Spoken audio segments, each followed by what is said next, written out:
Hey guys, it's July, but let's go over the June box from Scrawlr.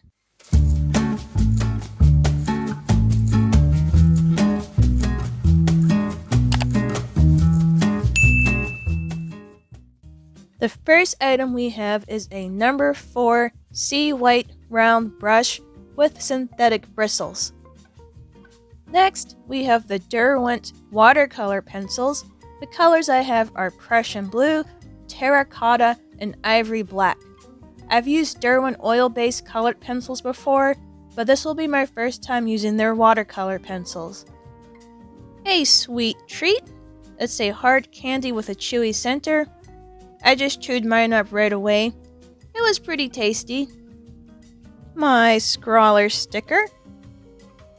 Now we're going to open up this little package. And inside there's another little package that apparently experienced some leakage from one of the paints. So we'll open that up and see what the damage is. But this package contains a trio of Jackman's Pearlescent watercolor pots.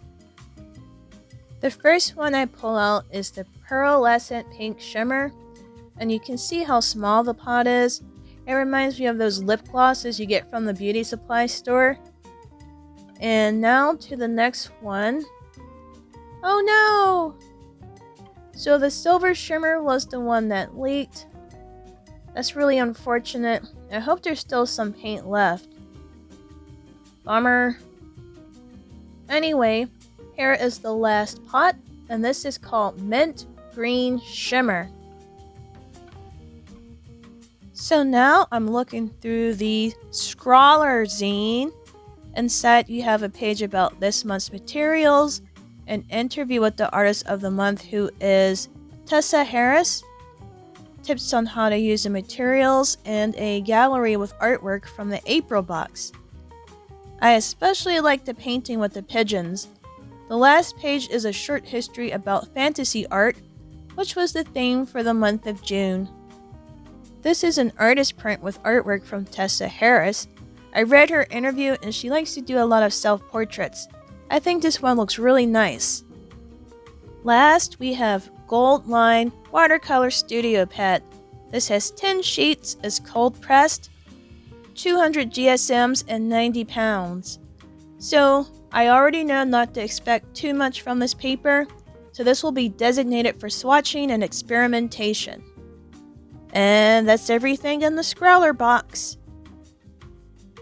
Now I'm swatching the watercolor pencils. I'm applying it lightly and heavily. I'm not fond of these pencils, but I found the tips in the Scrawlr zine to be very helpful.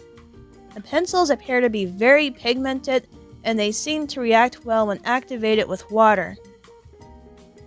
When it comes to the shimmer paints, I was not impressed at all. The pink and mint green paints didn't have a single shimmer or bling to them at all, and I was a little disappointed. What I was more disappointed about was that I actually loved the silver shimmer, but it was the one that had leaked and then it turned into this solid gooey-like mess. It was still usable, but not as creamy as it should be. But the silver shimmer is my favorite. It's so reflective, and it looks similar to this pricey acrylic paint I bought some time ago called Liquid Mirror. So I'm doing some small drawings, and I'm just doing whatever, and hoping everything turns out decent.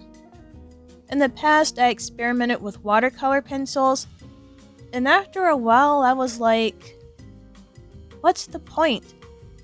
Why use watercolor pencils when I can just use regular watercolor and more easily?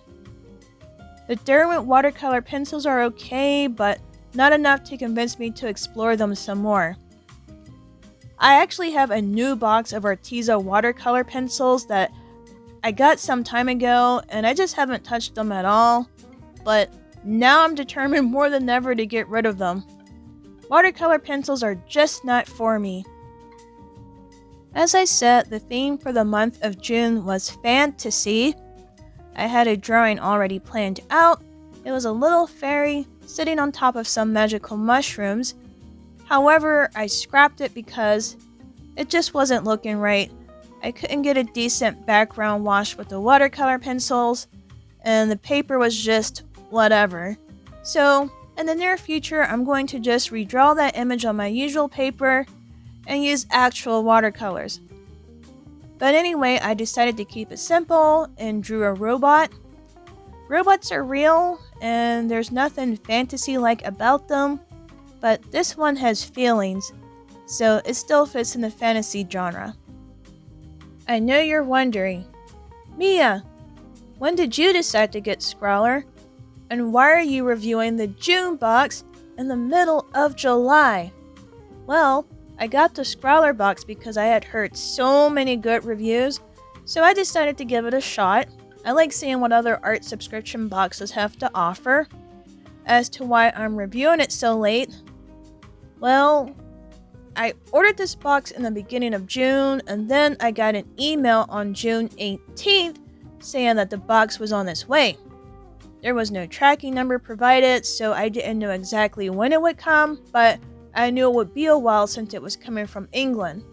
So I actually received the box on July 8th, and I thought it was going to be the July box, but it was the June box.